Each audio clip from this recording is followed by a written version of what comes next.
All right. It's a huge burden to be at the end, so maybe I'll just destroy everything. But I don't know, sort of a saboteur in wolf's clothing or something. Thank you for the invitation to be part of this, to think and talk among friends. So I hope that my comments are taken in that spirit. Especially because I do not know any way of doing political theory without a kind of attachment or the promise of a community, whether one that has been or one that is or one that may come. So, and this is especially relevant when it comes to Arendt, for whom, despite many years of really trying, I just do not feel an attachment to her. And because there's, despite so many shared concerns and loves and botherations about the world, there's just, I never hear her whisper to me or call me to redeem her or nudge me, and maybe that's a pathology I have in relationship to people I work on, but I've never felt the attachment of a certain kind of need or love. So I'm hoping that maybe, without becoming too therapeutic, today will be a relationship breakthrough, so thanks to you all. So I want to bring up three things with the hope that a mix of Arendt's attachments and repulsions can help us work through mine, as if they're important, and or yield some stances useful for thinking about our political and ethical present in relation to the demands made on us by human suffering. These are, one, the occluding quality of evil, however banal it may be, two, the aesthetic and political insufficiencies of centering on moral complicity and blindness, and finally, how Eichmann's not even uncanniness, Arendt uses a term that, the phrase that Eichmann is noch einmal unheimlich, that he's not, which people translate as not even sinister, but there is a lot more through Freud that one can make of the uncanny, or the unheimlich, that can gesture to a presence for suffering and to a politics that befits it. So I think I share a lot of the anxiety about the more the specialness. So one, the emphasis on the banality of evil sort of sends me many mixed signals in our relationship, in our attention to her work, and also in what in her work turns out to be a kind of focus on the evildoer and evil deed, despite the proclamations of banality. It thwarts, for me, a possible politics of suffering that can only emerge from little cracks in the space these insistences take. It's almost as if the history we haven't quite understood keeps weighing us down. Arendt's take on the nature and expectations of Eichmann's trial in its commitment to the suffering of the Jewish people needs to be taken seriously to reveal the elements of a broader critique of the relationship between evil and suffering and the possibility of a wholesomely political and not merely moral relationship to it. The trial, on one hand, she says, builds on what Jews had suffered rather than what Eichmann had done, too, and it focused on the tragedy of Jewry. It had a focus on the tragedy of Jewry, unlike, say, the Nuremberg trials that she says were not sensitive to the differences of, or she uses really interesting language there, that there's something in these sort of dual motives that is quite radical about what in some ways the Israeli state was trying to do, to have a trial that's sort of focusing on, not on the doer, but the victims. But there's something confused about it, because in trying to go beyond the agent-centeredness of contemporary discourses of law and about suffering and wrongdoing, it still needed the agent to make this move, right? The idea that there couldn't have been this trial without Eichmann, there couldn't have been a way to talk about Jewish suffering without Eichmann's presence. So this version of tragedy validates and embellishes the wrongdoer, not the sufferer, affirming a kind of status to evil in its presumptuous sort of audacity to be able to vouch for suffering. Why? And that's something that really has stuck with me for a long time, that I quite don't know how to respond to people I feel I have a more organic sort of human relationship to, whether it's Arendt or Shklar, but there's something that I can't kind of cut through when they talk about vices or evil. So for Arendt, it isn't merely the spectacle or the fetishized presence of Adolf Eichmann that bothers her, right? It was also the aim to stage the huge panorama of Jewish suffering that wasn't, she says, in question, or had to be proven to anyone. It was undisputed. But why the need to sort of replay that in order to, in some ways, erect an edifice of Eichmann? And add to this the impulse to resize his presence to perhaps match the kinds of suffering that he was able to cause. And she finds this having deep implications for the narrative that would forge the Jewish state and its citizens, who had traveled way too far now to go down a wrong road.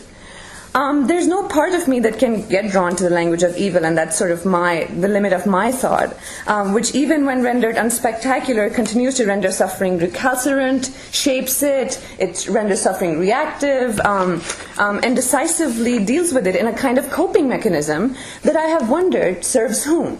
I suspect it isn't the sufferer it serves, unless the tricky situation arises when we are either all guilty or all victims, and equally guilty and equally victims, distinctions that she very poignantly makes. And this is not a burden I carry in that form, so maybe this is, again, the limit of my thoughtfulness.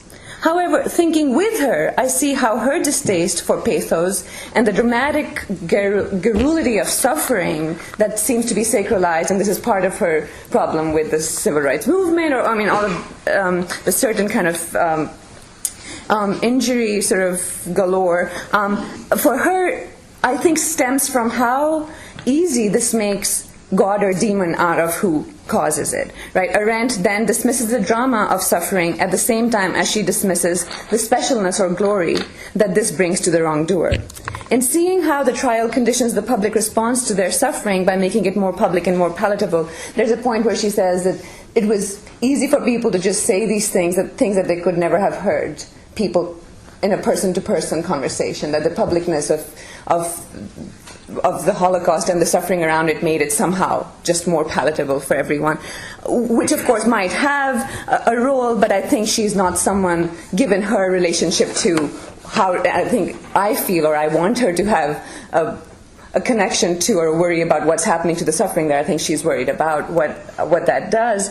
And I feel that how could she not dismiss this kind of sculpting and production of experience through this kind of framing of suffering in response to an evil that caused it, or a publicness of it.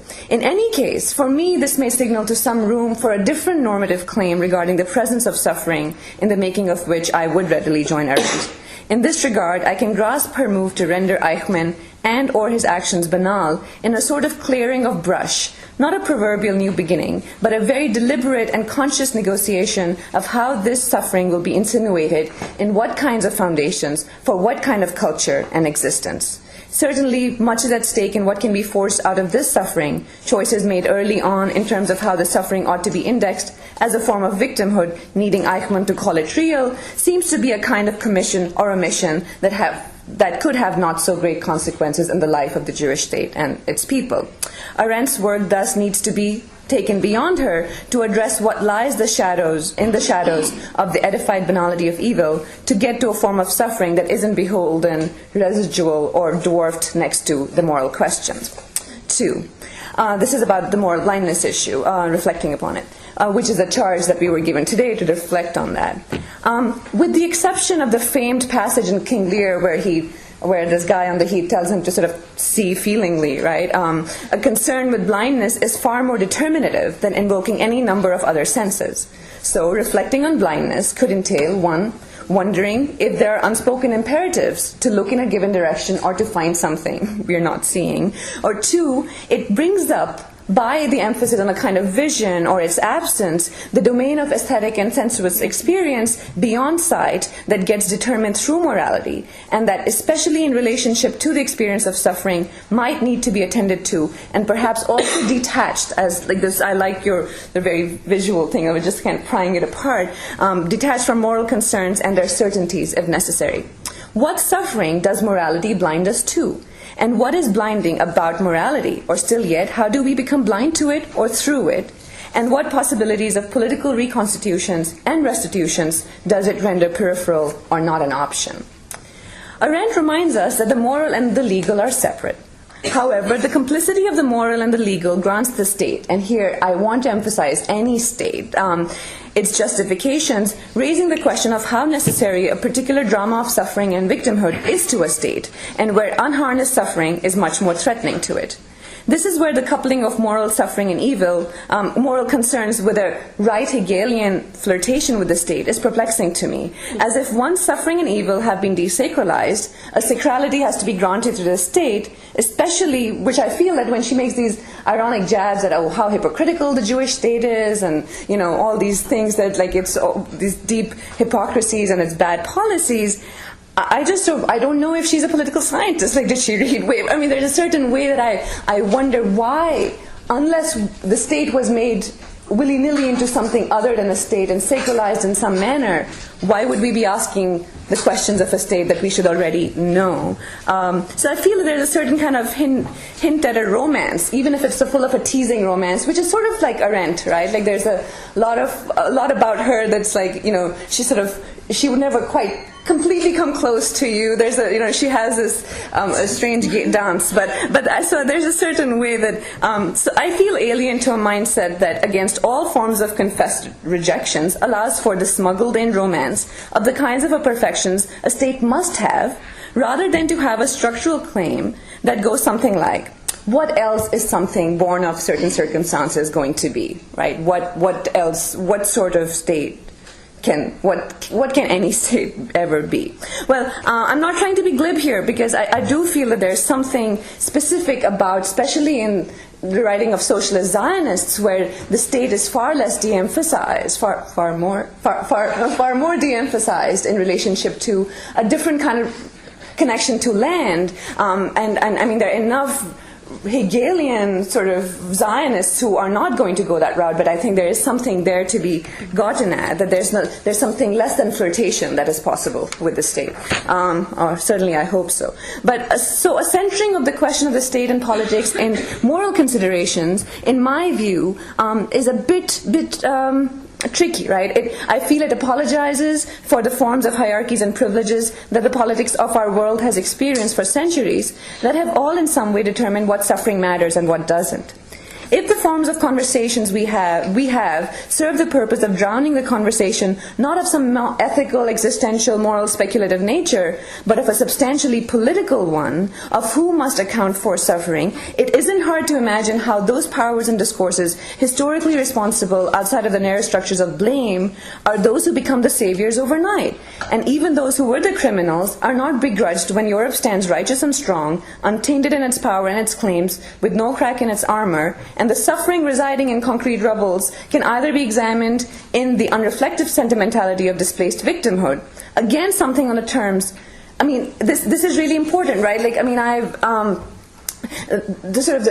in some ways, a very quick sort of left sort of Israeli response is, you know, we are replaying the victim, you know, we are now the perpetrators of something that happened to us. And what sort of gets missed in that is that there's something about that particular victimhood that's not entirely natural and unframed, and that, you know, mediating our relationship to another's suffering through you know, a collectively imposed injury and victimhood is not going to be a way out of anything at all. Like, it just wouldn't be, right? And so when we see our victimhood, or the way in which we are subjects of a suffering mediated by imperial powers and the state, then we can see that neither my nor your suffering has mattered or been honored on its own terms, right? So this just isn't going to be. So finally, I just want to sort of bring back the uncanny for a moment. So I want to take some of Arendt's distaste for pathos and bring it into the realm of finding a presence for suffering that might befit an aesthetic and political challenge to atrocity and injustice in the world today. How can the question of the blindness via evil, raised above, give way to an aesthetic reintroduction of the presence of suffering, making it present in a way that escapes the scripting of trials that last a few weeks or decades? In some ways, we are now suffering from the banality of evil. If evil must vouch for suffering, having made it to the banality of evil, might we move beyond and think of the ordinariness and ubiquity of suffering, something that can be rendered aesthetic and political material of a different kind? I feel that in finding Eichmann noch einmal unheimlich, Arendt leaves a clue about the kind of closeness and familiarity or of embrace knowing how she might have embraced, this could be, right? With Freud, I want to translate this as something that navigates both the familiar, the unfamiliar, and the hauntings that make one the other, right? There's a really weird space between the Heimlich and the Unheimlich. Her description of him is precisely not determinative or morally certain, right? I mean, one might think, unless you translate it as sinister, which it isn't, actually.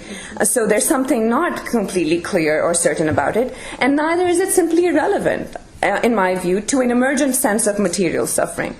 With its surface level, not even grotesqueness, there's something not altogether hard to find one's way in, which is another way people talk about the Unheimlich, is that you can't sort of find a way in. So I'm thinking there's more, in terms of psychoanalysis, that's happening here that's not limited to cruelty or subject positions. But and so infusing the suffering we know well with a presence all its own requires a kind of intimacy that is being wasted on Eichmann, something that makes it a little less familiar, a little less countable, and completely harnessed by the state and its machinery. Maybe the home in the Heimlich will bring up the refuge that a closeness and intimacy with suffering necessitates, not to be written to the state. Where the suffering must struggle with the possibility of not seeing, of losing one's love, maybe it will not let evil take all the space all the time. And I just feel that the problems we are trying to solve in the world will not respond to the tried and tested diagnoses of evil. So, thank you.